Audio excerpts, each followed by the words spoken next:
Livingston, Montana. The harshest winter in 40 years. While the whole town was busy sealing up their single-wall log cabins ahead of the first Arctic blast of the season, a Hells Angels biker, Caleb Mercer, was starting to build something they had never seen. A second wall completely surrounding his cabin, 12 inches away from the log wall, creating a dead air space to trap the wind outside. They laughed at him, called it a useless fence, called him a wastrel, a troublemaking biker who knew nothing about construction. But Caleb kept going, adding vents under the eaves, adding drainage gaps at the base, securing each picket, as if he were fighting an invisible enemy. And then the blizzard hit.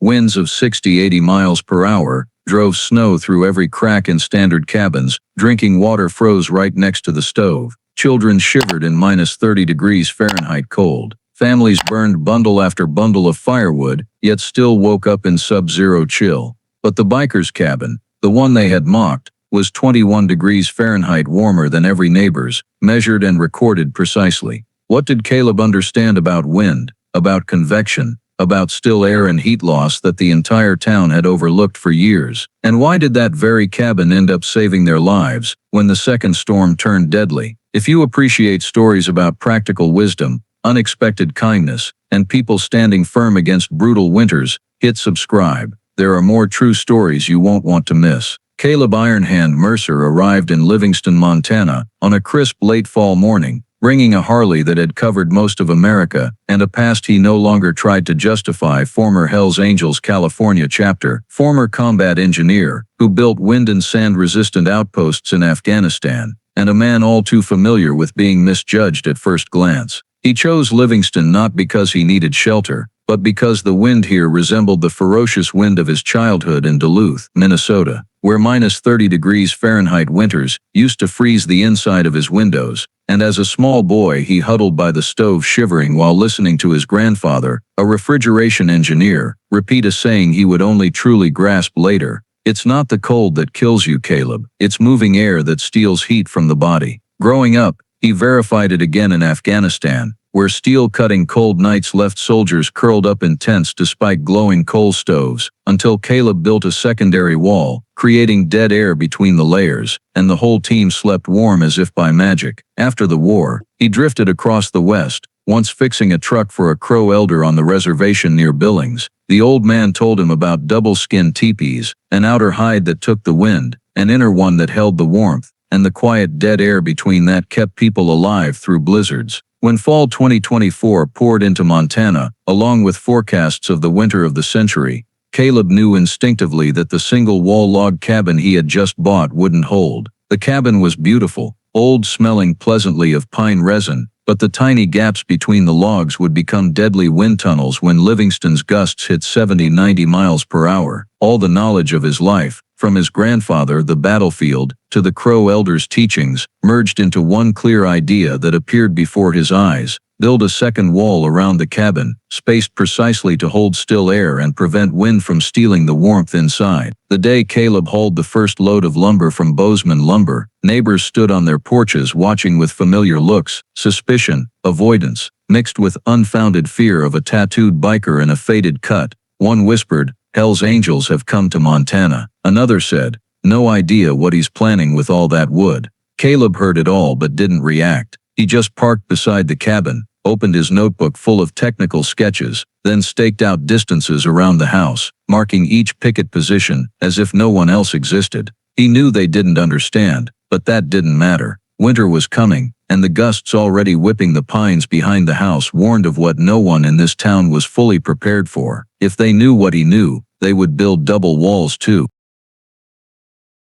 Caleb started driving the first pickets the next morning, while a thin frost still clung to the dry yellow grass and wind from the Absaroka Range made his old leather jacket flutter lightly on his back. He measured every 36 inches around the cabin with a steel tape, marked spots with white chalk lines, then drove each post into the ground with steady, calm hammer blows, as if he had done this work his whole life. From the porch across the street, Fred Hawkins stood arms folded, steam rising from his old enamel coffee mug, squinting over and snorting. "Look at that. He's putting up posts like he's building a horse corral. What does a biker know about construction?" Fred's wife, pulling a wool shawl tighter, glanced over. "At least he's doing it himself, not asking for help." Fred smirked. Doing it wrong just means more wasted effort. A few houses down, Tom Keller leaned against his old Chevy pickup, unlit cigarette in hand, watching with the eyes of a man who wore a sheriff's badge for 20 years. The way Caleb was building a second wooden frame completely around the cabin, separate from the fence, not like a livestock pen or storage shed, instantly raised a question in Tom's mind. What's he hiding between those two walls? Professional instinct whispered that a Hells Angels biker rarely did anything harmless on such an elaborate scale, and Martha Klein, driving her old Subaru to school, slowed as she passed the cabin. She saw the straight row of pickets, evenly spaced about a foot from the cabin wall, then saw Caleb bent over checking a plumb line, focused in a way that didn't look careless. Part of Martha, the part that taught basic physics to students and liked things logical, felt curious why build a wooden frame around the house wall with that exact gap. But the rest of her, the part that had lived her whole life in a small town accustomed to rumors and prejudice, reminded her, stay out of trouble. He's a biker, former Hells Angels. By noon, the outer frame was starting to take shape. Caleb drilled holes, fastened ledger blocks horizontally between pickets to keep the frame rigid and square, occasionally pausing to look at the horizon, as if gauging wind direction for vent placement. He marked window and door positions on the outer frame, calculating where to leave gaps for later wind collars around door frames. While he was rechecking a corner with a square, Tom Keller drove slowly past, deliberately rolling down his window and asking casually, "What are you building there, Mercer? Dog kennel?" Caleb just glanced over and answered calmly, "A wind barrier wall." Tom smirked, but his eyes kept scanning, as if searching every inch of the structure for signs of something shady. In his mind flashed old cases involving bikers, meth labs in trailers, drugs hidden in walls, contraband buried under floors. Fred didn't need that much subtlety. That afternoon, he stood at the edge of the dirt road with two other neighbors, chewing a grass stem and declaring, "A regular house wall is plenty, only an idiot builds an extra useless layer outside. He's probably trying to look smart." Another chimed in, "Maybe he's soundproofing for something shady inside." Laughter followed the cold wind toward the cabin. Caleb heard every word, but his hands never slowed. He kept fastening horizontal boards, adjusting pickets off by millimeters, adding blocks at corners so the frame wouldn't twist when winter winds pressed in. Instead of arguing, he let the hammer answer. Martha, on her way home, saw the outer frame now reaching eave height and pulled over completely. She got out, stood a few yards from the fence, watching more closely. Caleb was measuring the gap between pickets and cabin wall, muttering numbers, then jotting them quickly in his notebook. She suddenly remembered a lesson on still air she had taught students. When a layer of air is trapped motionless between two surfaces, it becomes a natural insulation barrier. The idea flashed, making Martha ask without thinking, "What are you doing with that airspace?" Caleb looked up, slightly surprised that for the first time all day someone had asked seriously. "Dead air," he answered simply, his English carrying a slight Midwestern accent. "Still air. Wind can't steal heat if it can't move through." Martha was quiet for a few seconds, eyes on the gap between frame and cabin wall, then nodded very slightly, as if hearing something not entirely unreasonable. But when she noticed Fred and Tom watching, she hurried back to her car, hiding her curiosity, telling herself it was better not to linger too long by a biker's cabin if she didn't want to become the next topic at the breakfast diner.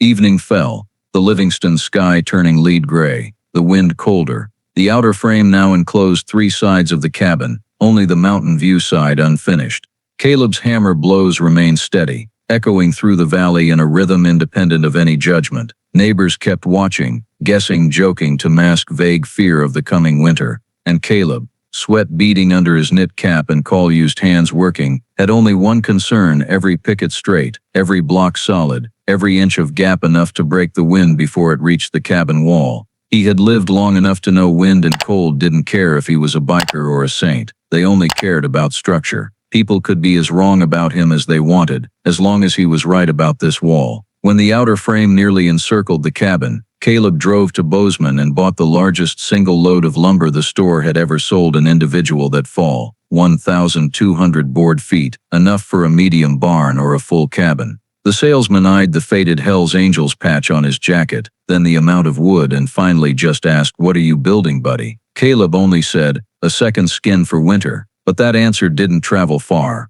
What spread fast was the photo of massive stacks of lumber filling Caleb's trailer as he drove back to Livingston. Someone snapped it, posted it to the Livingston Locals Facebook group with the caption, "New biker bought enough wood to build a fortress. Anyone know what's going on?" And dozens of comments poured in, from mockery to suspicion. "Probably building a mini prison. Double wall? Triple wall? What's he hiding in there? Those California bikers are just not normal." In one afternoon, Caleb's cabin earned a new nickname, Biker Bunker. Meanwhile, Caleb hauled the wood home, stacked 1x10 boards along the outer picket frame. He started cladding the outer skin from the northeast corner down, where Livingston wind always hits hardest. He installed boards vertically, leaving technical gaps for vent slots under the eaves, then fastened 1x3 battens over every joint to ensure wind couldn't blow through the outer layer. When one side was finished, the cabin looked like a strange double wood block, wrapped in a second shell unlike anything in Montana. At the bottom of the outer wall,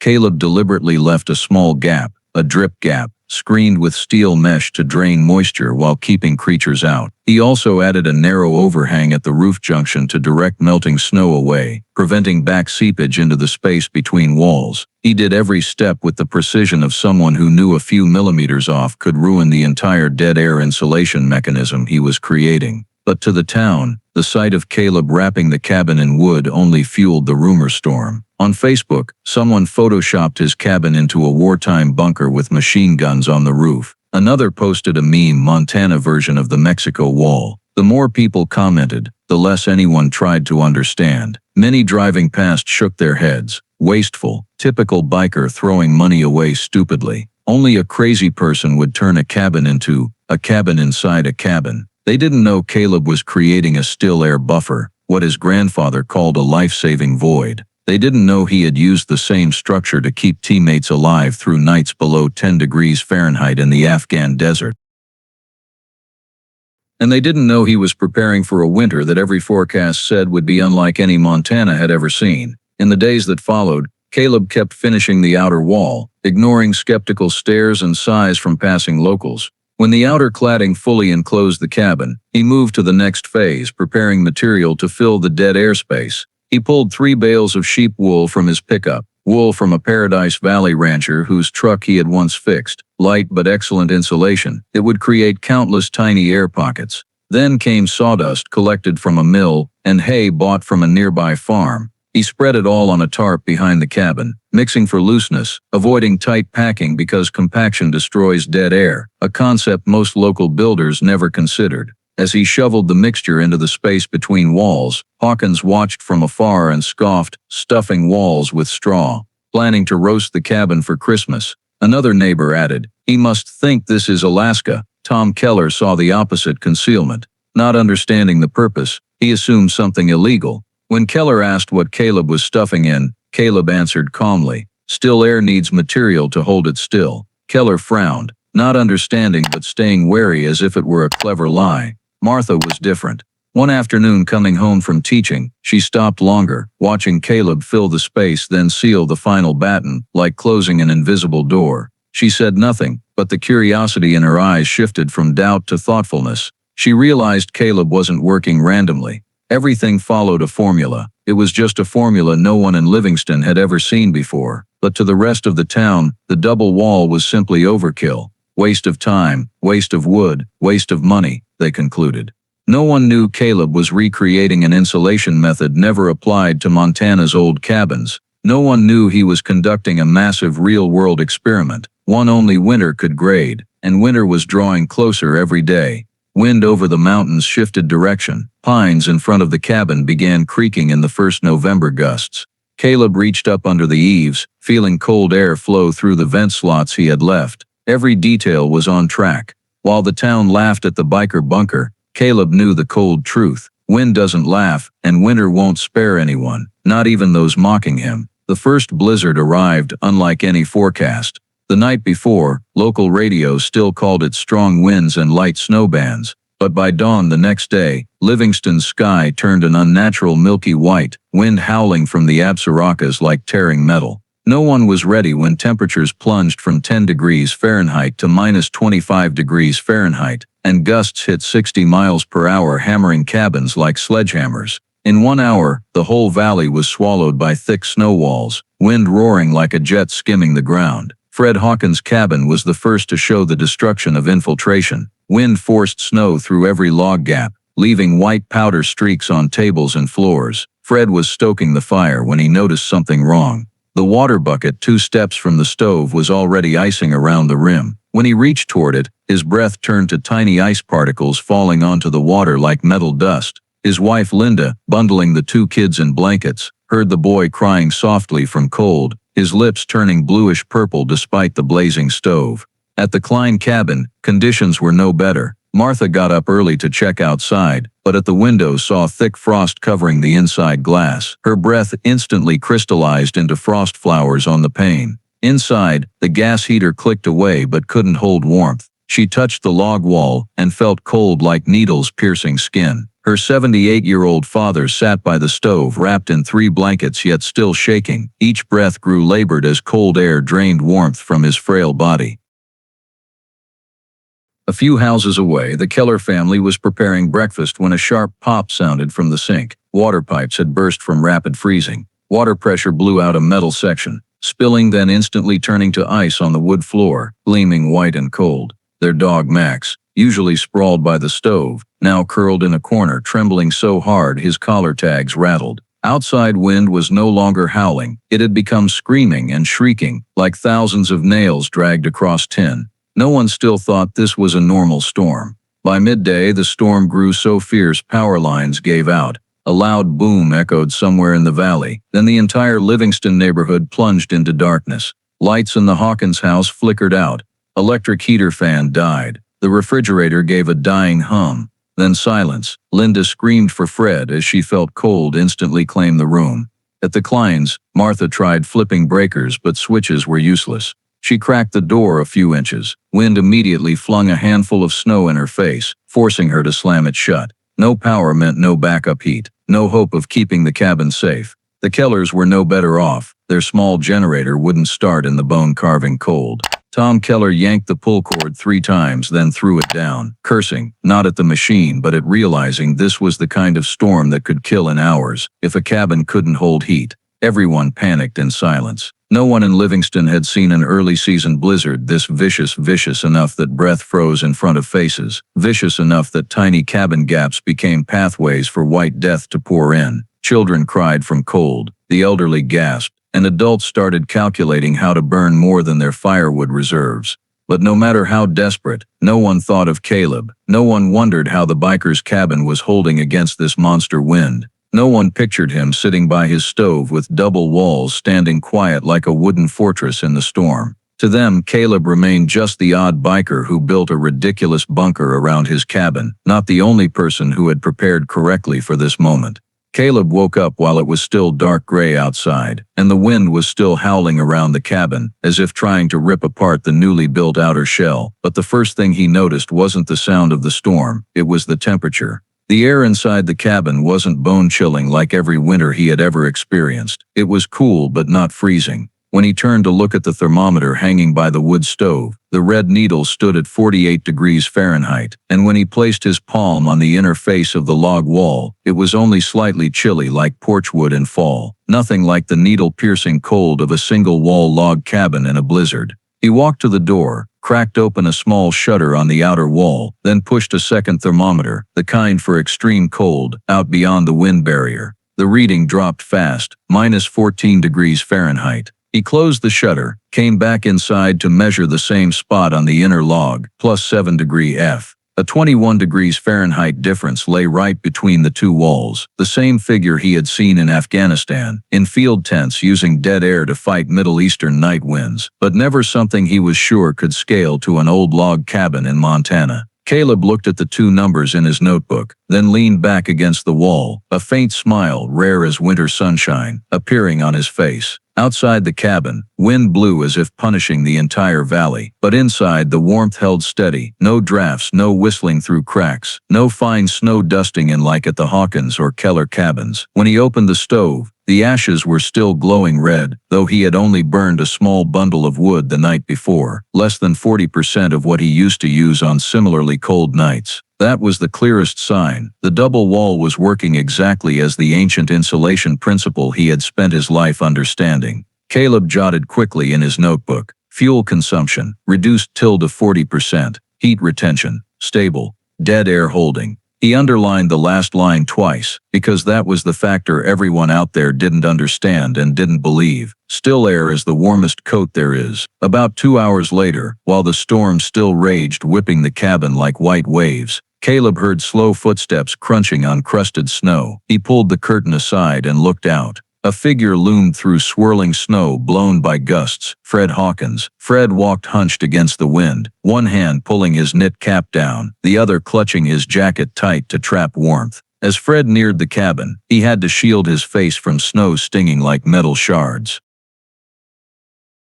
Caleb opened the door for a few short seconds, pulled Fred in, then closed it immediately to keep the wind out. Fred stood panting, cheeks red-purple, breath coming in thick white plumes. But when he realized how much warmer it was inside the cabin, his eyes widened as if he had stepped into another world.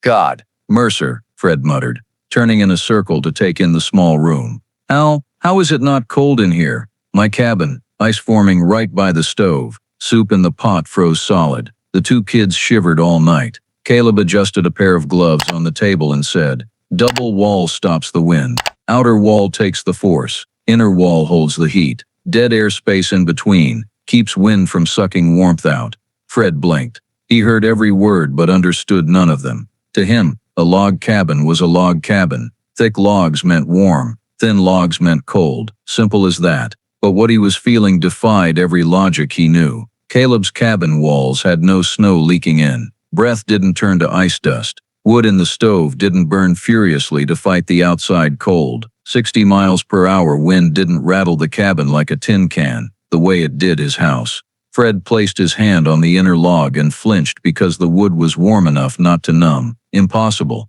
he muttered. "A cabin wall holding heat like this. Is it magic or something?" Caleb shook his head, held out his notebook. "Not magic, just physics. I measured it this morning."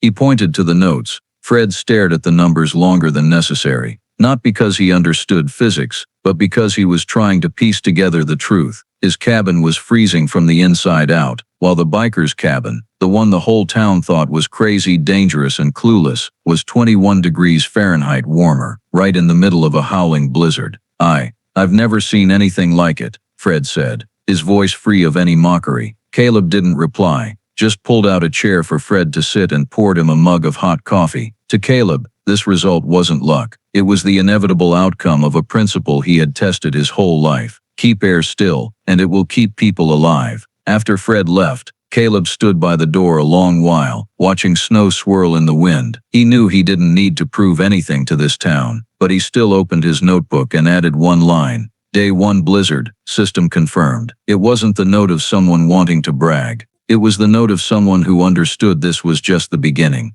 Montana winter never stops after one storm, and he needed to know exactly what the cabin could handle before the next storm. Bigger, crueler arrived. Word of Caleb's cabin being unusually warm spread faster than the storm itself. Just 1 hour after Fred Hawkins got home and told his wife the biker's cabin was warm like it had an industrial heater, the story reached Martha Klein. But unlike most people in town, who were ready to embellish the tale with imagination, Martha wanted to verify. She was a middle school science teacher who had often told her students, "Belief doesn't change facts, only verification does." So the next morning, when the storm eased to 40 miles per hour winds and snow fell in slanting bands through the mountain pass, Martha put on her sheepskin coat, thermal gloves, grabbed 2 thermometers, and a FLIR camera, the infrared kind she borrowed from school for STEM lessons, and walked toward Caleb's cabin. When she arrived, she had to knock hard twice, because wind carried sounds away. Caleb opened the door with a brief flicker of surprise in his eyes, because this was the first time the petite teacher had appeared at a biker's door in a blizzard. "I heard your cabin holds heat," Martha said, a bit awkward, because she felt like she was about to admit town rumors might be right. Caleb just nodded her in, then slammed the door shut against the howling wind outside. Once inside, Martha felt the difference immediately. The air in the cabin wasn't biting cold like at her house or the Hawkins.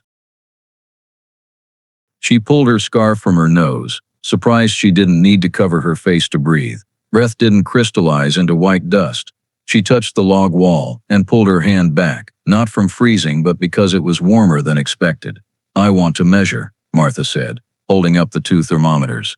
Martha placed one thermometer right against the inner log, waited 3 minutes, then saw the needle at +7 degrees F, exactly matching the number Caleb had written in his notebook. She stepped into the small airlock Caleb had built just inside the door, opened the shutter to slide the second thermometer beyond the outer wall. In seconds the needle plunged, -14 degrees Fahrenheit. Martha frowned. The simple physics rule she taught students was heat always flows from hot to cold, and a single layer of pine log wall, no matter how tight, could hardly maintain a 21 degrees Fahrenheit difference in knife-sharp wind conditions. She raised the FLIR camera, aimed it at the inner log wall. The screen showed a warm orange band running along the cabin wall, while the outer wall, through the small shutter gap Caleb opened, appeared deep purple cold at sub-zero levels. Impossible, Martha muttered. Impossible for a cabin to insulate like this without foam or fiberglass. Caleb just shrugged. Not the material, it's the air. Martha turned to him, eyes reflecting genuine surprise. Caleb continued, wind only steals heat when it moves. When air is still, it's the best insulation. Outer wall blocks wind. Inner wall holds heat. Space in between doesn't move. That's enough.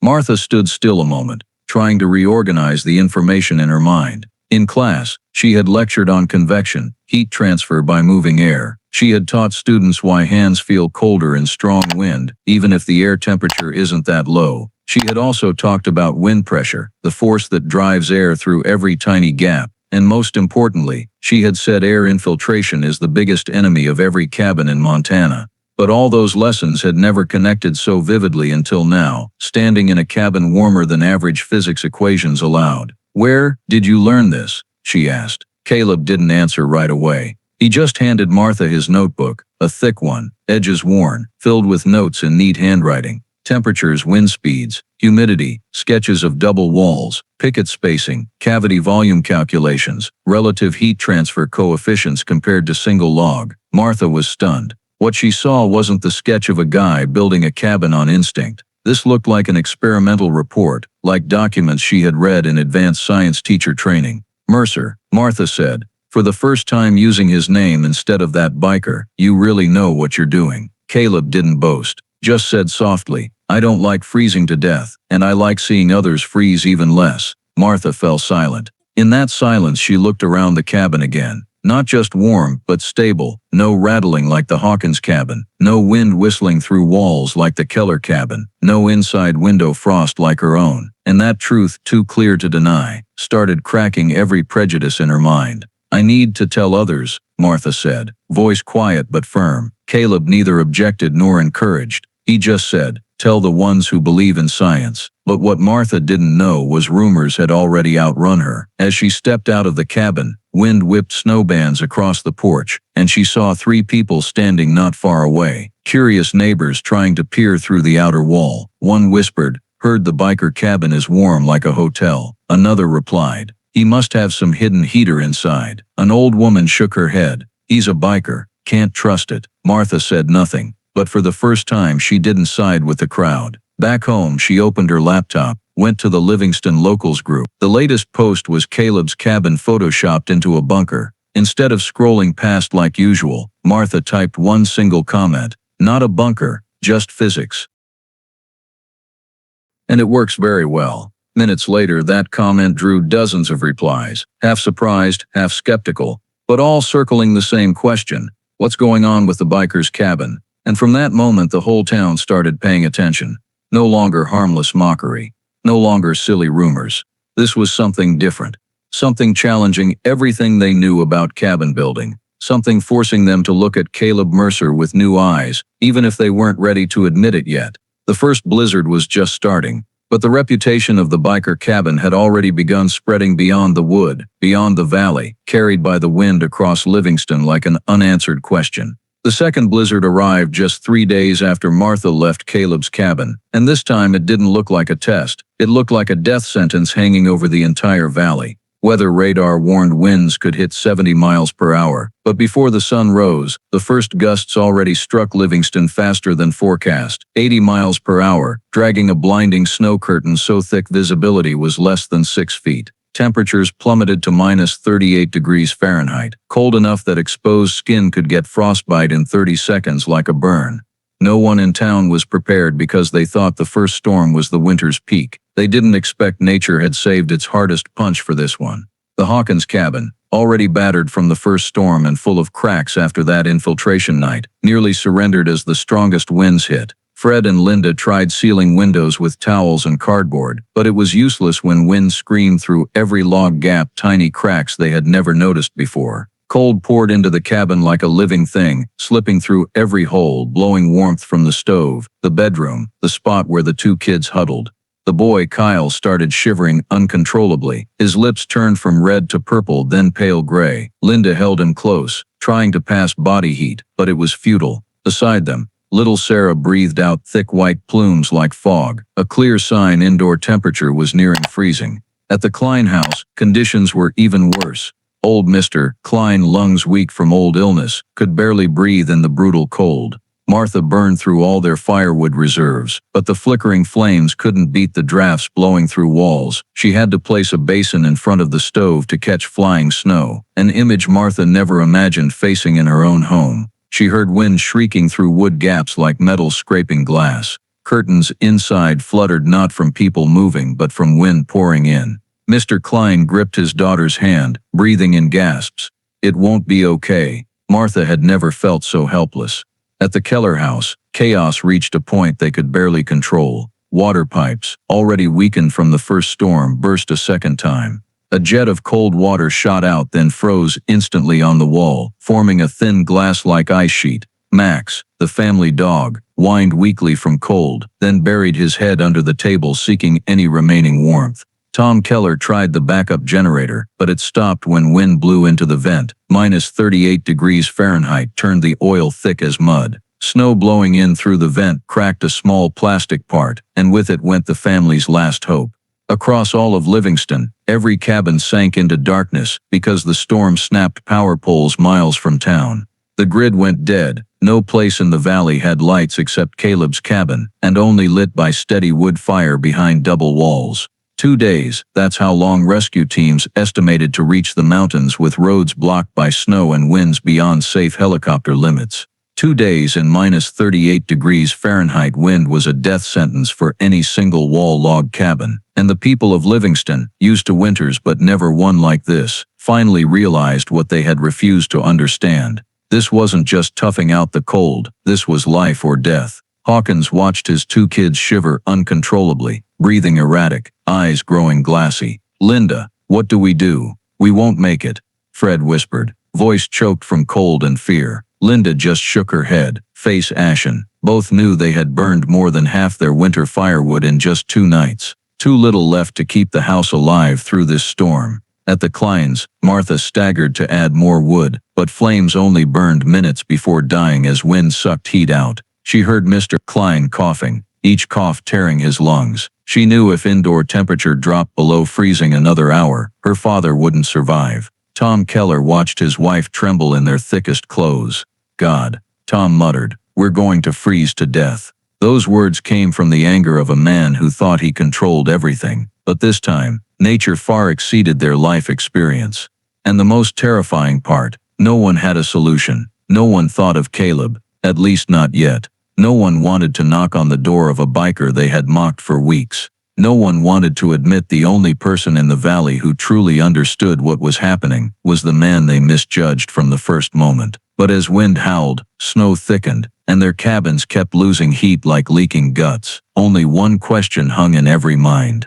If we don't act now, will we survive tonight? And the answer, cold as the storm itself, was no, unless they did what no one had dared think. Go to the biker's cabin, rely on the double wall they once laughed at, depend on the man they once avoided. But before they reached that point, the storm would force them to fully understand one thing. Nature doesn't care about human prejudice. It only cares which structure stands, and which one collapses. Wind whipped hard against the Hawkins cabin roof so fiercely the whole frame shook and burst like a death drum, and that was the moment Fred realized if he didn't act immediately his 2 kids wouldn't make it through the night. Kyle's lips were already purple, Sarah breathing in short gasps as cold pierced her chest. Linda held them in a wool blanket, but the blanket had absorbed cold until stiff. No more hesitation. Fred clenched his jaw, wrapped both kids in the largest quilt, grabbed his wife's hand and shouted, "We have to go. Now," to Caleb's. Linda could hardly believe her ears. The biker's house, in this storm, but she looked at the kids once more and nodded silently. They opened the door and instantly the -38 degrees Fahrenheit wind blasted in like it wanted to knock them flat. Fred clutched Kyle to his chest. Linda gripped Sarah, both hunched against the gale, slogging through knee-deep snow. Every step felt like walking into a blade, wind stinging faces, raw snow lashing like whips, but they kept moving toward Caleb's cabin, the only place left with hope. When Fred pounded on the biker's door, the knocks were so weak he wasn't sure anyone inside could hear. But seconds later the door swung open, and Caleb stood there, holding a lantern, warm light spilling onto his steel-cold face, but eyes fully alert. He didn't ask why they were there. He just said 3 clear words, louder than the wind, "Get in, now." Fred nearly collapsed inside with the kids. As soon as Linda crossed the threshold, Caleb yanked the door shut, latched it, then immediately draped a wind-blocking blanket over the airlock. When the last gust was sealed out, the cabin returned to its astonishing calm, air noticeably warmer, breath no longer turning to white fog. Kyle sighed. Sarah let out a small cry at the sudden change. Caleb knelt, touched the boy's forehead, and said softly, "They're gonna be fine. Sit them by the stove."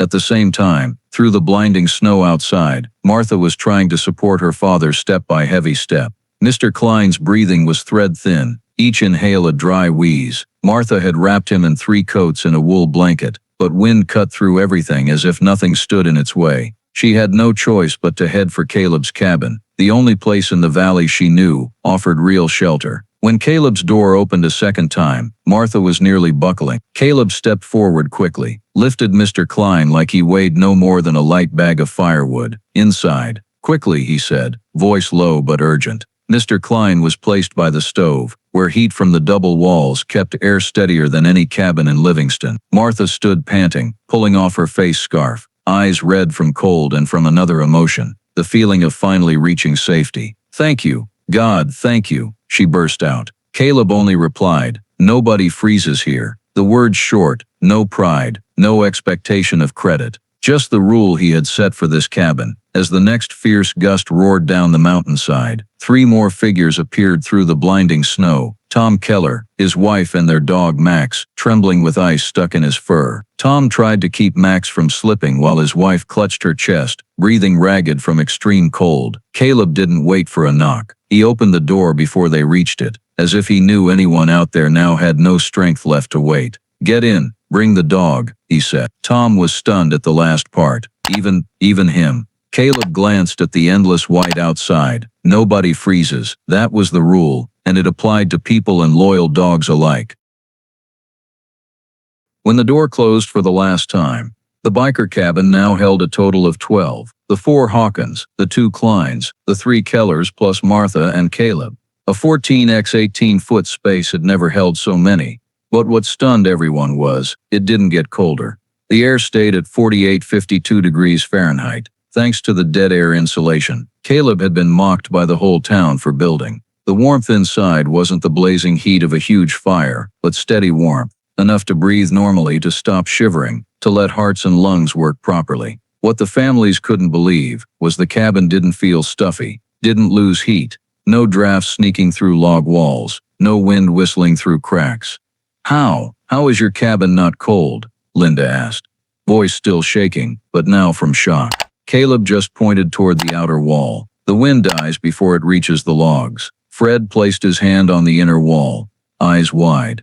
"Like, your house walls don't even feel the wind outside." "Exactly," Caleb answered. "Dead air, no movement, no heat loss." Martha looked around the cabin where the kids had calmed. Mr. Klein was breathing evenly. The Kellers were rubbing hands to get blood flowing again. She had never seen a scene so contradictory. A group of people who once kept distance due to prejudice, now surviving together in the cabin of a biker they had completely misjudged. The storm still raged outside, 80 miles per hour, -38 degrees Fahrenheit, as if trying to crush the entire valley. But inside the cabin, life went on. No one froze, no one got frostbite, no one lost hope, and everyone understood, without the biker cabin, they wouldn't be here to recognize their mistake. This cabin didn't just keep warmth, It kept lives, and for the first time that winter, Caleb Mercer was no longer seen as the weird biker. He became the one person in Livingston everyone fully trusted. As soon as everyone had regained warmth and the panic eased, Caleb stood, walked to where his old worn leather cut hung, the last remnant of long rides with his old chapter, then turned back and told them all, "We're not done. If your cabins stay the way they are, they won't survive the next 12 hours. The room went dead silent. No one argued, because everyone knew he was right. The storm still howled outside like twisting metal, and while Caleb's cabin stood like a fortress, the others in town would not. If they stayed safe here and did nothing, they might survive. But their homes, possessions, food and plumbing would become ruined ice wrecks. For many families, losing a cabin meant losing their entire winter life. Fred Hawkins spoke first. "Caleb, my cabin can't be fixed anymore. Wind sucks out all the heat." Tom Keller nodded. "Mine is freezing from the inside out. Pipes already burst." Caleb showed no surprise. In his eyes, this was the problem he had anticipated from the moment he arrived in Livingston. "We build temporary double walls," he said, voice steady as steel. "Not perfect, but enough to keep your places alive." Linda asked, voice still trembling from cold. "How? We don't have lumber or insulation." Caleb gave a faint smile, half encouraging, half like he had heard this question dozens of times training rookies in Afghanistan. "Outer screens, straw, wool, blankets, dead air, that's all. Asterisk, asterisk, asterisk." When the storm dropped to 60 mph, still dangerous but allowing movement, Caleb opened his cabin door, letting wind scatter the loose overnight snow. He tied his jacket tight, pulled a scarf over his mouth, and pointed for everyone. "Move. We do one cabin at a time." Martha Klein followed, carrying her notebook and a short pencil. She had begun seeing this not just as survival, but as a historic case study, because no one in Livingston had ever witnessed a biker leading the whole town against a storm. Asterisk, asterisk, asterisk. The Hawkins cabin was first. Wind drilled through every log gap like cold augers. Snow formed thin layers on tables, windows, even dish shelves. "Freeze-dried house," Caleb commented. "Classic infiltration." He had Fred and Linda drag the stacked pallets from behind the house, the ones Fred usually burned for heat. "Don't burn them," Caleb said. "They'll save your cabin." They stood pallets to create an outer screen, 10–14 inches from the wall. Caleb secured them with cargo straps and metal stakes. Wind made each pallet rattle like it wanted to fly away, but Caleb just tightened straps, braced every corner. "Now stuff it," he said. "Straw first." Fred and Linda shoved straw from the chicken coop into the gap between pallets and logs, handful by handful. Caleb checked compaction. Loose enough to hold air, tight enough not to fly away. After straw came wool. Old scraps, torn sweaters, unused winter scarves. Caleb packed extra into leakier spots. Finally, he had Linda hang every blanket in the house on the inside walls as an inner liner. "Double skin," Caleb explained.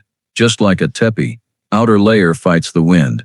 Inner layer keeps air calm. No movement, no heat loss." When they closed the door, something strange happened. Wind no longer howled the same. Curtains stopped fluttering. No more cold creeping across the floor like a predator. Temperature rose slowly but surely from 18 degrees Fahrenheit to 26 degrees Fahrenheit, then 33 degrees Fahrenheit. When it hit 36 degrees Fahrenheit, Linda burst into tears because for the first time in 2 days, water in the pan didn't freeze. Caleb nodded. A 12–18 degrees Fahrenheit gain is enough for the cabin to survive. Martha immediately wrote Case Study #1. Hawkins residence. Result +14 half increase. Infiltration reduced 70%. Asterisk, asterisk, asterisk. The Keller cabin was more complicated. One wall had bowed from snow pressure, and part of the roof gaped from wind damage. "This is bad," Tom said, face paler than the storm. "Not impossible," Caleb replied. He directed them to use large tarps for an outer wrap on the weakest wall. "Tarp catches snow. Snow becomes insulation," he said. "Nature works for you if you let it." After setting up the outer wrap with tarps, pallets, and straps, Tom and his wife stuffed straw plus old bedding into the gap. Max stood nearby, trembling lightly but watching eagerly as if his home was finally being saved. When the inner blanket liner was hung, Caleb had Tom light a candle near the door to test infiltration. The flame stood still. "Perfect," Caleb said. "Air is dead. Cabin will hold." Temperature rose from 10 degrees Fahrenheit to 27 degrees Fahrenheit, enough to prevent further pipe bursts. Martha continued writing. Case study #2. Keller residence. Result, plus 17 degree half. Structural stability improved. Airflow controlled. Asterisk. Finally the Klein cabin. This was more emotional than structural, because Martha had to build the outer screen while caring for her weakening father. Caleb arranged for the Hawkins to watch Mr. Klein while he, Tom, and Fred built the outer wall, using old pallets, drapes, and Martha's last 2 straw bales. Short on wool, Caleb tore his own sleeping bag in half, stuffing it into the hardest hit wind spots. Use everything, he said. Warmth doesn't care where it comes from. When they finished, the Klein cabin, previously losing heat fastest in the valley, started rising from 15 degrees Fahrenheit to 30 degrees Fahrenheit, then stabilized at 32 degrees Fahrenheit. Martha's voice shook. It's working. Caleb smiled. Physics doesn't pick favorites. She wrote in her notebook, hand trembling but letters clear. Case study #3. Klein residence. Result, plus 16 degree half. Elderly occupant stabilized. Asterisk. When all 3 cabins were temporarily stable, Caleb leaned against a pallet, breathing hard, not from physical exhaustion, but from knowing he had just done what no one in town thought a biker could: keep an entire community alive. Fred stepped forward, gripped his shoulder tight. Caleb, without you, my family. He choked up and couldn't finish. Caleb just patted Fred's shoulder. Keep them warm. That's all that matters. Martha stood aside, watching the scene with unprecedented respect. She had spent her life teaching science, but this was the first time she saw someone apply science to save lives, right in the middle of a minus 38 degrees Fahrenheit storm. She closed her notebook as if sealing a momentous occasion and said, Caleb, what you did today needs to be recorded. Others need to know this. Caleb replied simply, write it then. And Martha wrote, not out of duty but because she understood some winter days become scythes of death, but some winter days witness a biker step up to teach a whole town how to build one more wall to hold on to life. And that night, in minus 38 degrees Fahrenheit cold, Livingston no longer felt hopeless, because they had double walls, and because they had Caleb Mercer. When Caleb and the neighbors finished the last cabin, the entire valley sank into darkness and wind that sounded like it was shredding the sky. Fresh snow layers began rolling down from the Absarokas like thousands of white curtains covering Livingston. Everyone returned to Caleb's cabin, the only place warm enough for kids to breathe normally and the elderly to stop shaking. But as they huddled around the stove, the warmth only temporarily easing worry, Martha looked out the window and noticed something strange. Far off through the blinding snow, a red glow flickered, then a second, then a third, then dozens of glowing spots like hot eyes cutting through the blizzard. A rumbling started, deep, low, sustained, not wind, not a plow. Caleb stood bolt upright. He recognized the sound before anyone else.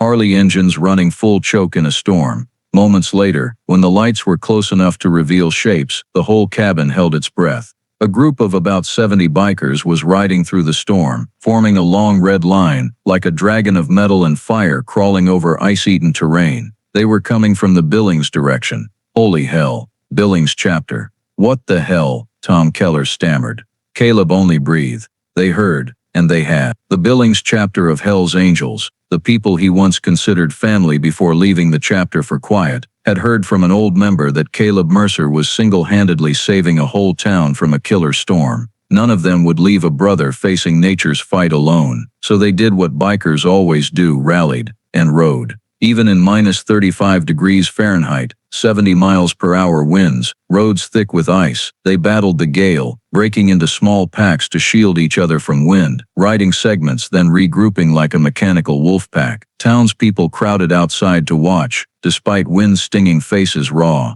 Harleys lined up, coated in white ice and engine heat, so intense snow melted instantly under tires. Leading the group was Big Ray, Billings chapter president, built like an oak and covered in faded tattoos. He stepped off his bike, brushed snow from his shoulders, then extended a fist to Caleb. Heard you're saving Montana by yourself. Big Ray bellowed over the wind. Caleb answered with a rare smile. Could use extra hands. You got 70. Big Ray turned and signaled, and the bikers opened saddlebags, loosened straps. In minutes they began unloading what all of Livingston never expected to see in the worst winter storm: organized large-scale professional rescue that even firefighters would nod at. They brought stacks of supplies: dry firewood, propane heaters, military tarps, cables, stakes, toolkits, shovels, even oxygen tanks and first aid kits. A younger biker named Colt pulled out crates of food: beef jerky, crackers, soup cans, enough for the whole area to eat for days without hunger.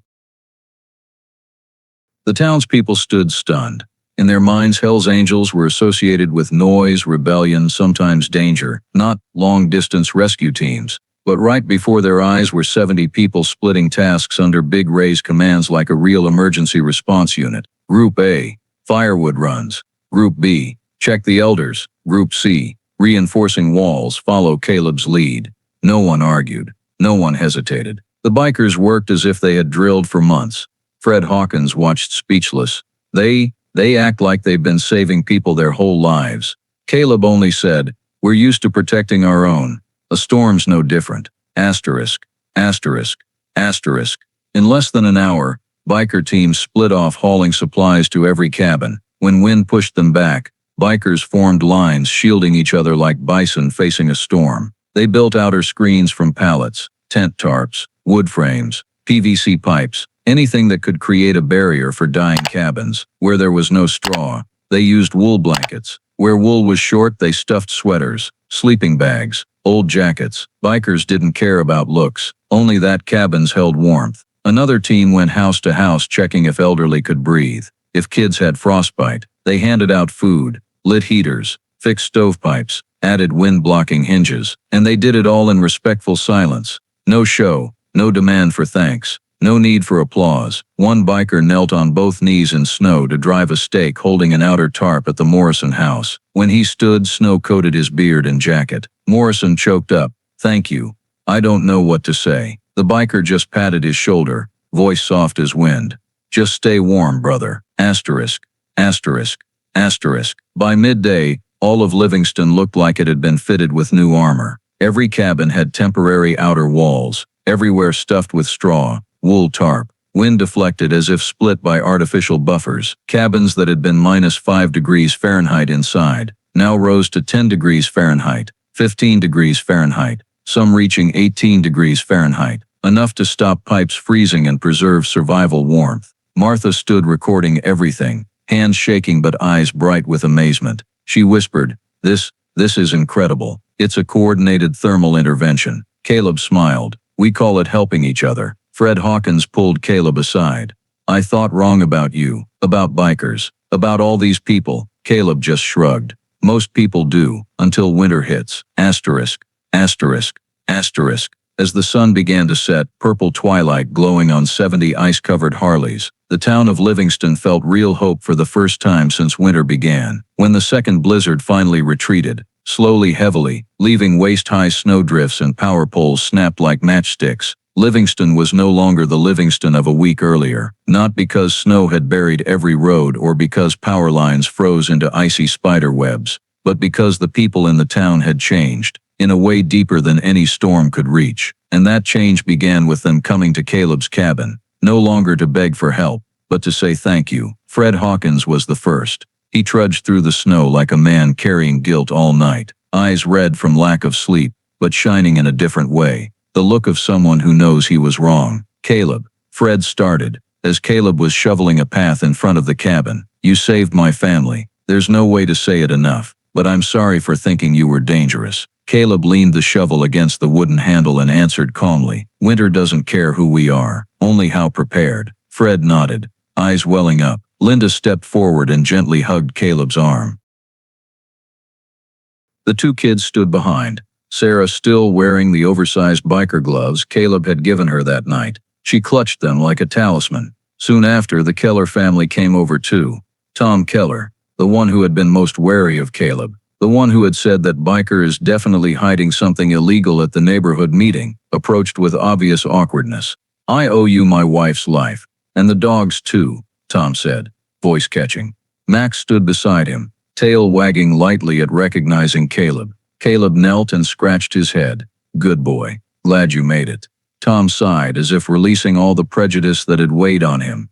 I was wrong. I didn't know you were like this. Caleb just shrugged. People don't have to know, they just have to stay warm. The words left Tom silent, because they were heartbreakingly simple. Then it was Martha's turn. She arrived with a thick stack of papers neatly stapled, the cover reading in italics. Case Study, Emergency Thermal Retrofitting in High Wind Winter Conditions, Livingston, Montana. Caleb looked at the document, then at Martha, and even he, the man who always lived between missions and raw reality, had to let out a soft laugh. You wrote all that? Martha nodded, cheeks red from cold but eyes glowing with pride. I sent this report to the Montana Emergency Department and Montana Disaster and Emergency Services. If they adopt your temporary double wall method, hundreds across the state will be saved in future storms. It's not mine, Caleb replied, shaking his head. It's physics, old knowledge, shared knowledge. But Martha was firm. Caleb, not everyone knows how to apply physics to save a whole town. Mr. Klein stood beside her, leaning on his cane, looking at Caleb like someone who had brought spring in the middle of a blizzard night. Son, I owe you years, many more years. Asterisk, asterisk, asterisk. News of Hell's Angels outright saving a small town from a blizzard spread far beyond Livingston. A reporter from the Montana Herald drove in as soon as roads reopened after 4 days. Roland Pierce, a veteran writer who had heard plenty about bikers but never a story like this, came looking for Caleb. He was stacking firewood behind the cabin when Roland arrived. You Mercer? Roland asked. Caleb just said. Just Caleb. Roland turned on his recorder, but Caleb waved it off. No interviews. This wasn't about glory. Roland smiled, as if he had expected that. I've heard you refuse 3 times already, but I still have to ask, how many people did you save?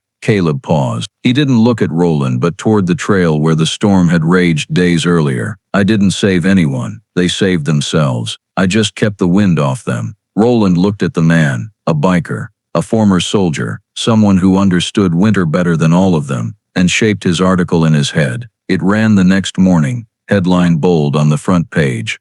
The Hell's Angel who outsmarted the blizzard. Below it was a photo of Caleb standing in the snow, hands in jacket pockets. Behind him the double-wall cabin he built, looking like a wooden fortress in a white desert. The article spread across Montana, like wildfire and dry grass. People from Bozeman, Big Timber, even Billings sent messages to town asking how to build temporary double walls. Some even drove to Livingston to see the cabin in person. But Caleb took no glory. Every time someone called him a hero, he just replied, "Winter wins unless we stand together." And it wasn't a quote for the paper. It was his life philosophy, forged from freezing childhood in Minnesota, sandstorms in Afghanistan, teachings from a Crow elder, and every time he had seen wind take lives from the unprepared. Asterisk, asterisk, asterisk, asterisk. After the storm, the Billings chapter of Hell's Angels returned to visit the town, but this time not riding through a blizzard, but walking into the coffee shop under gazes of absolute respect from locals. The owner, who once hesitated when bikers entered, now stood to pour free coffee. Old men in town nodded hello, instead of avoiding eye contact like before. Kids looked at them like superheroes, wrapped in leather and metal. Caleb, in the corner of the shop, just gave a faint smile. He didn't need recognition for himself, but he was satisfied seeing something more important, prejudice starting to crumble. No one whispered troublemaking bikers, scary bikers, or untrustworthy bikers anymore. Now they said things like, they were the first to help. They saved my family. They didn't let anyone freeze. Martha watched the scene and said quietly to Caleb, "You know, sometimes it just takes one storm to change a community." Caleb replied, eyes on the snow-covered mountains, or one chance to do the right thing. And so as Livingston's sky finally showed pale blue sunlight, after the long storm, a new truth formed: respect isn't built from words, but from double walls raised against deadly cold. As the article "The Hell's Angel Who Outsmarted the Blizzard" kept spreading across Montana, its impact didn't stop at respect for Caleb or the Billings chapter of Hell's Angels. What truly exploded was how Caleb's temporary double-wall method, once just mixed knowledge from childhood, the Afghan battlefield, and a Crow elder's teachings, suddenly became a life-saving standard for an entire region used to battling winter. Within 2 weeks after the storm, Calls started flooding Livingston, no longer from media, but from ranchers, hunters, tour guides, vacation cabin owners, and homesteaders scattered across Montana. They all asked the same thing. Can you show us how to build a double wall like Caleb's? At first, Caleb refused. He didn't like becoming a media expert, even less a symbol. But then a rancher from Big Timber who had lost 3 calves to sudden post-storm cold said on the phone, "If I'd known this before, they'd be alive." That one sentence made Caleb silent for a long time. Finally he said, "Fine, I'll show you. But you do it to help others too." And so the Caleb method began spreading not through seminars or ads, but through people who had faced cold death and understood the value of a wall that stands up to wind. Asterisk, asterisk, asterisk, ranchers in southern Montana tried it first. They built outer screens from pallets around barns, stuffed straw and wool in between, covered with tarps to cut wind penetration. A week later they reported back barn temperature up 12 to 18 degrees. Calves no longer getting purple ears from cold. Old homesteads in Miles City and Great Falls, facing harsh prairie winds, adopted it too. One family sent Caleb a handwritten letter, shaky but clear. "We saved 30% on firewood compared to last winter. Thank you for saving our home." Resort cabins near Glacier National Park jumped in quickly. Owners said winter tourists often complained about drafty cabins, wind blowing through walls keeping them cold all night despite maxed heaters. After temporary double walls, they reported up to 40% less propane use, while indoor temperature stayed steady through the night. One owner even joked, "I should pay you royalties, but since you'd refuse, I'm sending a case of Montana whiskey to keep you warm." Caleb didn't drink whiskey, but he kept the case to share with the chapter. Asterisk, asterisk, asterisk, word spread so far that the University of Montana's Civil Engineering Department formed a research team. Professor Kimball, an expert in wind loading and building envelopes, came to Livingston with wind pressure gauges, thermal cameras, and interns. On the first day surveying Caleb's cabin, he chuckled, half surprised, half delighted. "This is a field version of what I teach in class, but students never get to see working in real life." Interns scribbled furiously, especially when Caleb explained the difference between forced convection from wind and natural convection from temperature difference. One intern asked, "Did you study construction?" Caleb just said, "I learned from winter, and winter doesn't hand out diplomas." The University of Montana report concluded, Caleb method creates a dead air buffer equivalent to R10 when properly installed, a huge number for a temporary structure. They released more data. Cabins using the method reduced heating energy 25–40% on average. Wind infiltration dropped 60–75%. Inner wall temperature stabilized 15–22 degrees Fahrenheit warmer than outer wall. Those numbers spread fast in local building circles. Contractors started offering an extra Caleb wall layer on new cabins. Some marketed it as Mercer Shield. Caleb hated the name but didn't object if it helped someone survive winter. Asterisk, asterisk, asterisk.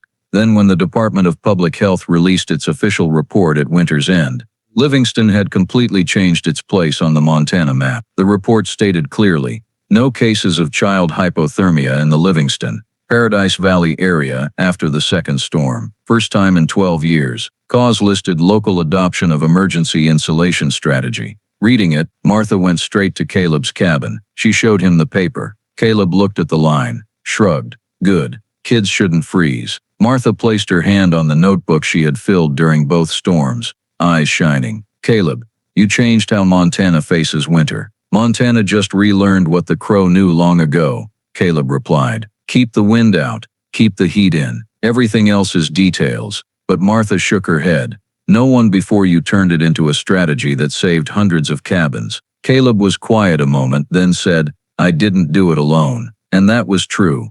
Hell's Angels built the first walls with him. The town stood up when they understood science isn't something distant. And Montana wind, though brutal, became the teacher pointing the way for everyone. Asterisk, asterisk, asterisk, when spring arrived, snow melting into thin silver streams between cabins. Townspeople often told the story to tourists like local legend. That was the first double-wall cabin. From it, Montana learned to survive that year's storm. Some ranchers even hung small wooden signs on barns reading, Mercer layer, added, winter can't take us. Kids in Livingston grew up no longer fearing winter. No more knocking on doors at night. because someone had frostbite. No more ambulances racing through storms for hypothermic children. Everyone knew why, but only those who survived that storm understood deeply that Caleb's method wasn't just construction technique. It was a reminder that anyone can become a wind barrier for others when winter comes. And across Montana, whenever someone built an outer screen from pallets or draped tarps to block wind,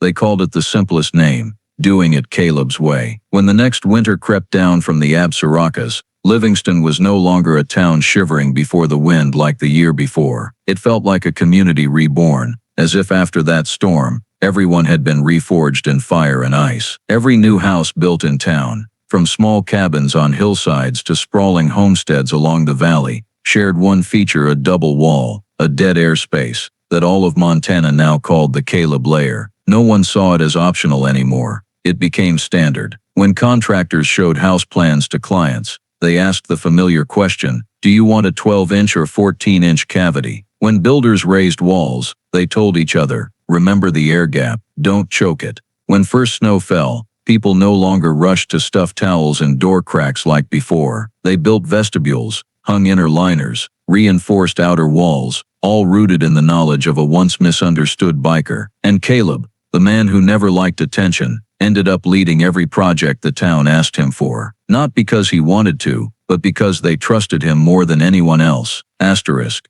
Asterisk. Asterisk. One early November morning, with fog still blanketing the Paradise Valley, Caleb stood in front of a new cabin foundation going up. It wasn't his cabin. It was one he was building for Ruby Sanders, a single mom with 2 young boys. Ruby had moved to Livingston after losing her husband in a mountain road accident, bringing modest savings and hope for a peaceful place for her kids. But Montana winter isn't kind to anyone, especially a family with one breadwinner. When Caleb heard Ruby say she planned a small log cabin like the ones I saw on the highway, he knew she didn't yet understand how fast Montana wind can destroy a home. So he told her straight, "If you let me help, your cabin will never let wind blow through." Ruby looked at him, surprised a biker talked like an engineer. But with the whole town retelling last year's story, she had no doubts left. And so Caleb began. He made a 14-inch cavity instead of 12, because the cabin sat on the highest northern ridge, hardest hit wind spot in the area. He chose thicker, tighter planks. He fastened every ledger block and picket himself. He marked airflow lanes in pencil to ensure moisture wouldn't trap in winter. When Ruby asked, "How much do I owe you for this?" Caleb just said, "Just make sure your boys stay warm." But he didn't work alone. When people saw Caleb swinging a hammer, they showed up to help like it was natural reflex. Bikers from Billings chapter rode up on weekends, bringing hot coffee thermoses and skills from building dozens of double walls across Montana. Fred Hawkins brought Ruby a truckload of fresh straw. Tom Keller brought pallets, straps, and tools. Martha brought sandwiches for everyone, and her grandson learned airflow measurement from Caleb like it was the coolest science lesson ever. At one point, Ruby stood watching the group of bikers and neighbors building her cabin, tears rolling down not from sadness but from amazement. "I've never seen anyone help me this much," she said. Caleb replied, "Winter teaches us to look out for each other." A simple sentence, but Ruby remembered it forever. Asterisk. Asterisk. The change didn't stop at building cabins. It spread to every relationship in town. The Billings chapter of Hell's Angels was no longer seen as a roaring motorcycle gang passing through scaring people. Whenever they visited Livingston, whether just for coffee or to deliver supplies to those in need, locals stood to greet them like big brothers of the community. Bikers regularly helped fix roofs, clear snow roads, deliver firewood to single-parent homes. No one asked them to. They just showed up when needed. Once when a kid dropped his bike into an ice ditch, a fully tattooed biker jumped in to retrieve it and took it to get fixed. The child told the story in Martha's class like it was about a superhero. Another time, when an elderly resident was snowed in too deep, 3 bikers rode snowmobiles through the night to bring medicine. The stories spread, and then people said, "Bikers aren't just bikers anymore. They're the ones who keep us alive." One day Caleb walked past the coffee shop and overheard 2 old men playing chess in the corner, whisper, "Remember last winter? We judged him wrong from day one." The other nodded. "Yeah, man built a wall to keep wind out. Turns out he built a bridge too." Caleb heard it but didn't turn around. He didn't need to know how they saw him, because helping wasn't for recognition. But deep inside, something sparked that even he found surprising, a feeling of belonging somewhere. Something he thought he'd never have again after Afghanistan. Asterisk. Asterisk. Asterisk. And then the new winter truly arrived. Snow fell thick. Wind sliced through the valley. But Livingston no longer trembled. On the first night, temperatures dropped to -15 degrees Fahrenheit. Lights in cabins stayed on. Children's breath stayed warm, water in pots stayed liquid, and no one had to burn furniture to stay warm like the year before. Every cabin with a double wall, permanent or temporary, stood firm as wind tried to tear them apart. Caleb stood on Ruby's porch at dusk, red as glowing coals, watching snowdrifts stop by the outer wall he built. Ruby placed a hand on his shoulder. "Caleb, without you I don't know what this winter would have been." Caleb watched her two boys playing inside the new cabin and smiled faintly. "It's not about me, it's about all of us learning from the storm." That was what he always believed. Winter isn't just an enemy, it's a test of whether people can stand together, and that new winter proved Livingston had learned the lesson very well. No more desperate cold, no more homes ruined by wind, no more suspicious glances at bikers, just a town changed from the roots, all because one man knew how to build one more wall and taught others to do the same. Caleb looked up at the Absarokas, where mountain shadows blurred white like smoke. He knew storms would come again, year after year. But now he also knew Livingston would never again face winter alone. That spring, as snow melted into silver streaks down hillsides and wind carried the first warmth after Livingston's longest remembered winter, the town did something no one would have imagined a year earlier. They raised a large wooden sign right at the entrance from Highway 89, where tourists often stopped to view the Absaroka Range. One morning Caleb drove past and saw workers driving the last nails into the sign. He stopped, squinted at the simple but proud carved letters. "Welcome to Livingston, home of the Angel's Wall Method," originated by Caleb Mercer. Caleb stood frozen for a few seconds. He had faced killing cold in Minnesota, lain in Afghan sandstorms, stood in crumbling trenches, but nothing had unsettled him like this sign. "I didn't ask for that," he said. The workers smiled. "We know, that's why it's true." Those who built the sign didn't just want to honor a technique. They wanted to carve a truth, that a biker, a man they once eyed warily, once looked at with suspicion, had become the one who kept them alive through 2 winters, and now his legacy became the town's first landmark. Asterisk. Asterisk. Asterisk. A few days later, while Caleb was fixing the fence around Ruby's cabin, a kid ran up. The boy about 8, blonde hair dusty, eyes round like blue marbles. He stared at Caleb a long time before asking in a surprisingly serious voice, "Mr. Caleb, why did you help people who mocked you?" Caleb stopped, set the hammer down. He crouched, elbows on knees to meet the boy eye level. The question wasn't teasing or naive. It was one many adults carried but never dared voice. Caleb answered slowly, weighing each word, "Because cold doesn't care who you are, but we should." The boy tilted his head, as if testing if the answer made sense. Then he nodded his small head like he understood better than all the adults in town. He ran back toward his mom's cabin, yelling as he went. "Mom," Caleb said, "the cold doesn't pick sides." Caleb laughed. A child grasped what adults once took a lifetime not to. Asterisk. Asterisk. Asterisk. The following winter arrived late, but wind still cut like a blade through Paradise Valley. And on the first heavy snow morning, the town again heard the familiar engine rumble from the mountain road. Not one bike, many, then more. Caleb stepped onto his porch, leather gloves clapping lightly, breath fogging in cold air. Far off, red lights from dozens of Harleys pierced the snow like a moving line of fire. Billings' chapter was coming, like they had promised the year before. As they rolled into town, Livingston people no longer stood huddled watching warily. They waved. Kids ran along the curb. The coffee seller had warm thermoses ready. Some cabin owners brought double-wall sketches for advice. No one in town still saw bikers as outsiders. Now they were big brothers, true angels, not in the capitalized name Hell's Angels, but in the kindness they proved through action. Big Ray planted his boot on the ground, beard frosted over. He looked at someone approaching from a cabin. It was Caleb. Ray nodded. "Heard winter's lighter this year." Caleb replied, "Because people built smarter." Ray placed a hand on Caleb's shoulder. "Because someone showed them how." Caleb didn't argue, but he didn't accept it either. That wasn't how he lived. Asterisk. Asterisk. Asterisk.